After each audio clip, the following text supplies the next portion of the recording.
Oi pessoal, mais uma aulinha hoje, tá? Não reclama que só é a minha fuça que você vai ver hoje, não reclama, tá bom?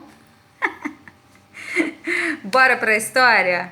Simbora, muito bem. Vai ser rápido, prático e rasteiro hoje, tá bom? Porque a gente já rendeu bastante na aula anterior. A prof já passou todo o conteúdo, todo o documentário sobre os povos nômades, né?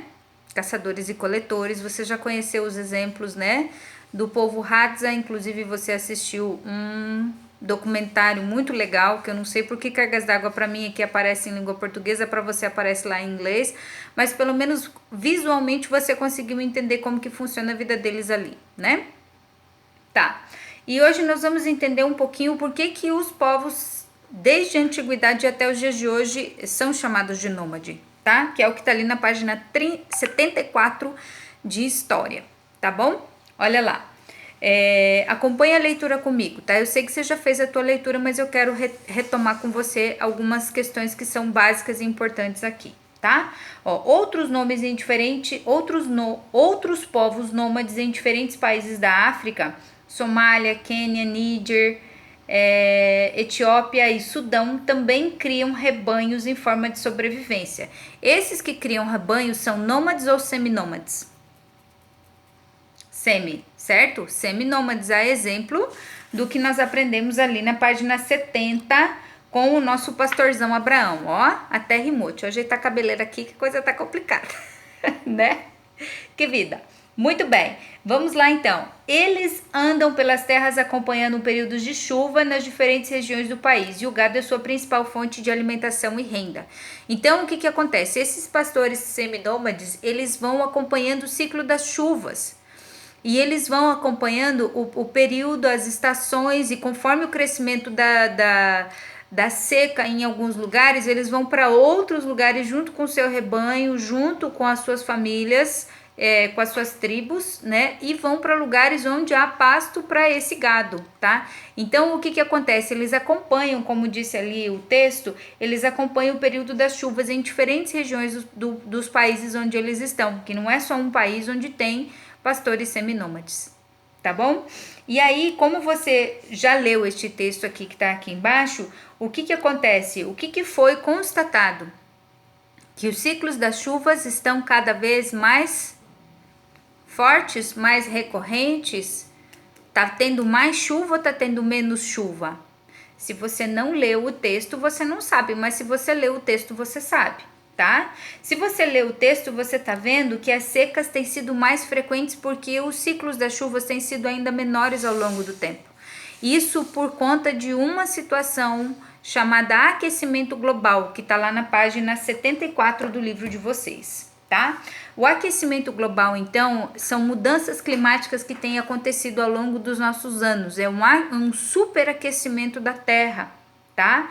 Ali diz assim, ó, na página 75, os avanços tecnológicos ocorrem de acordo com a Revolução Industrial. Eles começaram a ocorrer na Revolução Industrial. Lembra que a gente aprendeu sobre a questão da industrialização no bimestre passado?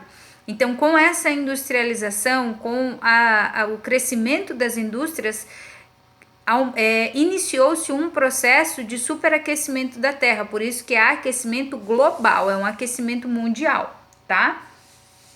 Por causa da invenção das máquinas, dos meios de transportes motorizados, tudo isso libera gases, libera vapores que fazem mal à camada de ozônio, que fazem mal, que destroem essa camada de ozônio e os raios solares passam com mais intensidade. E isso afeta quem diretamente? A nós, todos nós, mas especialmente essas tribos que nós estamos falando aqui na página 74, afeta também. Por quê? Porque eles dependem dos ciclos da chuva para sobreviver. Nós ainda vivemos, que somos sedentários, vivemos na zona urbana, a gente sofre menos com o aquecimento global do que quem vive na zona rural e quem é pastor nômade ou seminômade, tá? Então, assim, é bem complicada a vida deles, tá bom? Quais são os problemas que eles enfrentam, então? Além da falta de chuvas, a falta de chuvas é o problema que causa todos os demais problemas. Então, eles têm que se mudar mais frequentemente para onde está chovendo, para onde tem comida e alimento para eles e para esse gado. eles ficam, portanto, sem as pastagens. O animal tem que fazer essa longa viagem. Quando esse animal viaja a longas distâncias, ele sofre muito, ele perde muito peso e alguns chegam até mesmo a morrer, tá? No meio do caminho. Ali a gente tem um dado bem interessante para comprovar isso que eu estou dizendo para você, tá? Na Somália, cerca de 60% da população vive da criação de gado. Em 2017, cerca de 15 mil famílias receberam alimentos doados por organizações humanitárias na região de Galgaudud, tá? Por quê? Porque eles ficaram sem nada, tá? Por isso que a gente tem que pensar duas vezes antes de ligar o carro, pensar duas vezes antes de gastar excesso de água, tá? A gente tem que pensar duas vezes antes de nos alimentar e desperdiçar alimento. Por que você está falando isso, prof? Por exemplo, quanto mais carne a gente consumir, mais carne tem que se produzir lá no pasto, não é assim? Pois é, e eu vou te dar uma notícia. Eu vou te pedir para você fazer uma pesquisa, tá? Ali na página 75, a respeito do aquecimento global. E a primeira pergunta é quais são as principais causas do aquecimento global, tá? E dentre uma das respostas está a produção bovina. O que é isso?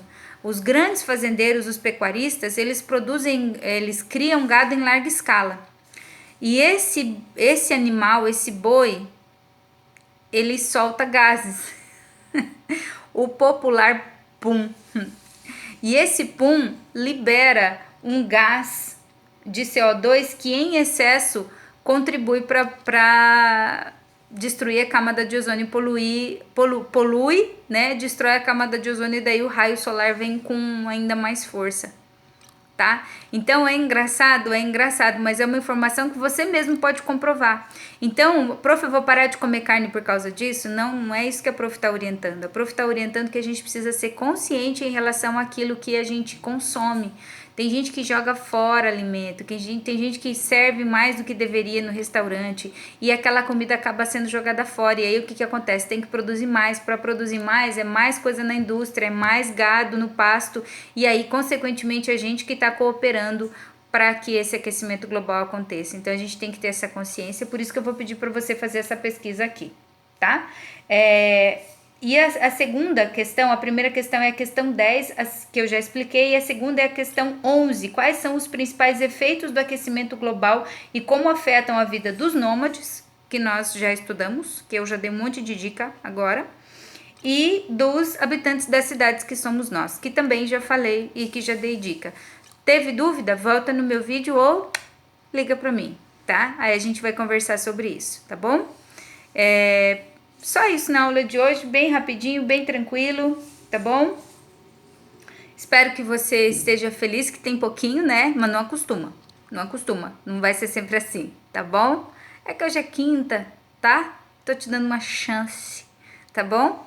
Um beijo, fica comigo, agora você pode fazer aquele intervalinho, sim, é hora do intervalo, dá aquela relaxadinha e depois volta pra mim que a gente vai fazer ciências também, hoje também vai ser pouquinho, tá? Mas vai ser bem gostoso, tá? Beijo, até já!